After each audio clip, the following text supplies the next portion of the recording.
So, hindi po mababawasan mga Marik. Kapag naka Marikix dito naman, ayan na. Nawala agad siya, guys.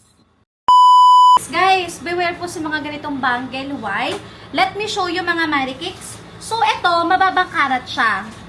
So, here, kung mapapansin nyo po dyan, ayan, let me show you. Ayan. So, dito mga Marikix, makikita nyo, biglayos lang siyang nag-fade. So, that means po, may karat siya like 14 karat pababa. Kasi namula lang siya. But, let us see, mga Marikix. So, inopen po siya ha. Reminders lang guys, humingi po kami ng permission kay client na i-open ko po na ganito para makita natin yung loob guys. So, kung mapapansin ninyo ano yung ginagawa ko, kinukuskus ko po siya ng marami para po makita po yung loob hanggang loob.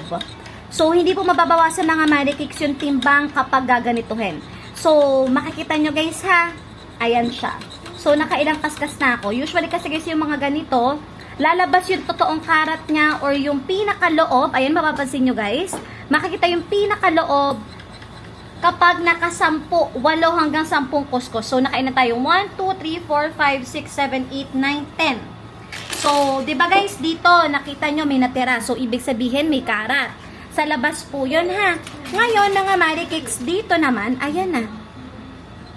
Nawala agad siya guys. Napansin nyo mga Marikix.